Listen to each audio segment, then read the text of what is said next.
I hate to start out with "when I was a child." That makes it sound like an old person's about to deliver a sermon. When I was a child, the last 3 months of the year contained 3 distinct holidays. October was all about Halloween. Dad accompanied my brother and me as we made our rounds in our little skeleton costumes.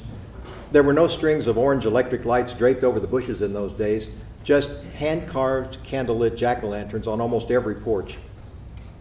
November belonged to Thanksgiving, which was really only significant to us kids because it was the gateway through which one had to pass to get to the real holiday. We knew Christmas was coming, but it was kept under wraps until the Thanksgiving turkey was cold. The first glimpse of Christmas came on Thanksgiving morning with the Macy's parade. We kids would sit in our pajamas on the floor watching the parade while Dad, in his apron, prepared the holiday feast, and Mom, never an avid cook, would tend to her specialty, setting up the bar and making sure that there was enough bourbon and ice to accommodate great-great-cousin William and Aunt Edna.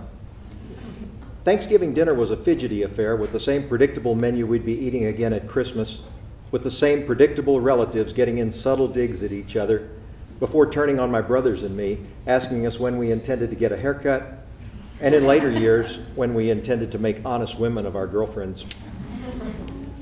On Friday morning, the day after Thanksgiving, Dad would go back to work and Mom would take us downtown to the big department stores to see the window displays and the in-store decorations.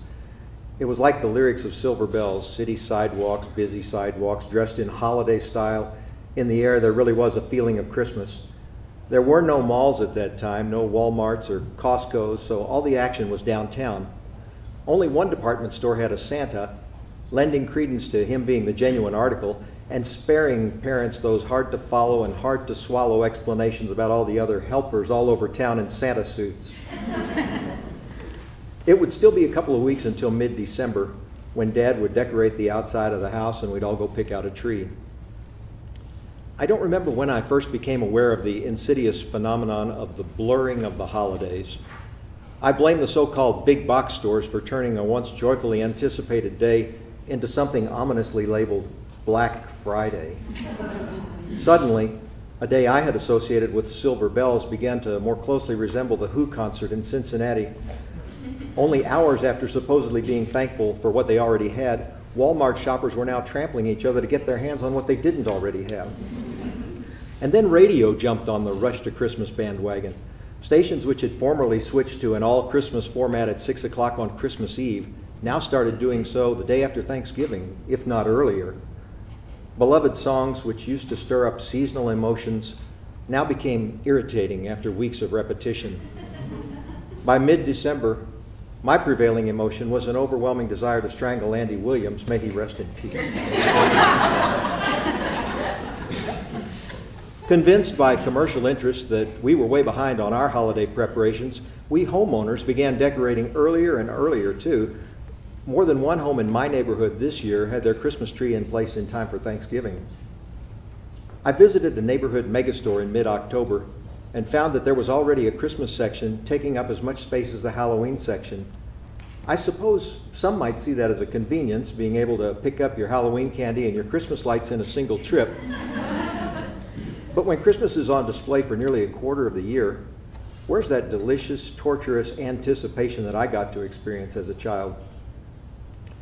I wasn't fully aware of my subconscious disillusionment over the cheapening of the holidays until a few years ago, and I can tell you the exact date.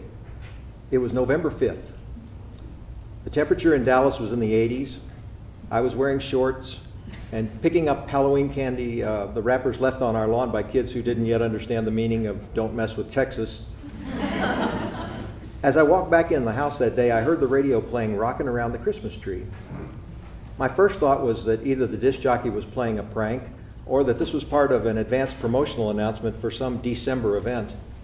But then another Christmas song followed, and another Christmas song, and I realized that less than a week after Halloween, this station had already launched their all-Christmas format. That bothered me a lot. I was miffed that some programmer, jumping the gun, was ensuring that before the holiday ever arrived, I would already be Christmased out. I remained irritated for the next 3 weeks, right up to the day that I found myself at North Park on Thanksgiving Eve. Needless to say, the whole mall was in full Christmas regalia with the lights, the trees, the poinsettias, the music. Every store except Nordstrom's.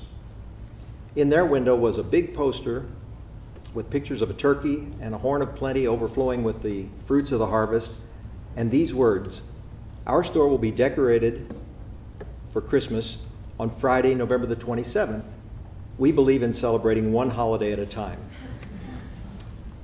I smiled. But at the same time, it occurred to me that Nordstrom's and I were fighting a losing battle. So I shrugged my shoulders and I went home and I wrote, "It's Halloween, a Christmas song."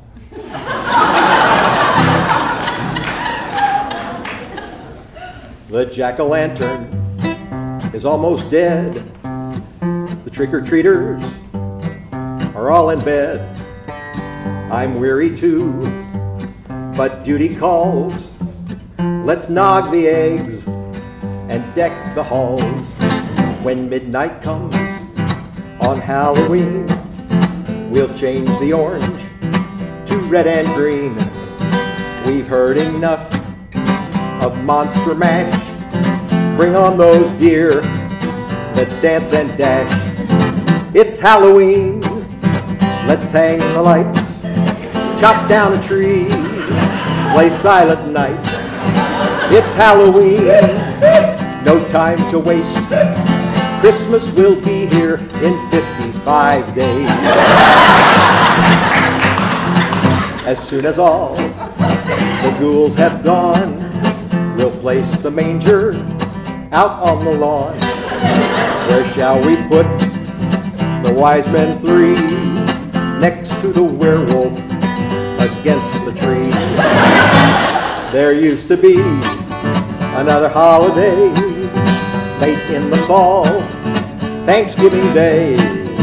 No one remembers what that was. Perhaps the birthday of Santa Claus. It's Halloween, let's hang the lights, chop down a tree, play Silent Night. It's Halloween, no time to waste. Christmas will be here in 55 days. Now on December 25th, we'll wake up early and open gifts. And when we're done, about 9:30, we'll all start writing Valentine. Our one complaint with Christmas geeks is that it only lasts 8 weeks. When next year comes, we think we may start decorating on Labor Day. It's Halloween, let's hang the lights, chop down a tree, play Silent Night. It's Halloween, no time to waste. Christmas will be here in 55 days. Oh, help me out. It's Halloween, let's hang the lights, let's hang the lights, chop down a tree, chop down a tree, play Silent Night, play Silent Night. It's Halloween, no time to waste, no time to waste. Christmas will be here in 55 days. Christmas will be here in 55 days. Come, Igor, time to hang the stocking. Yes, master.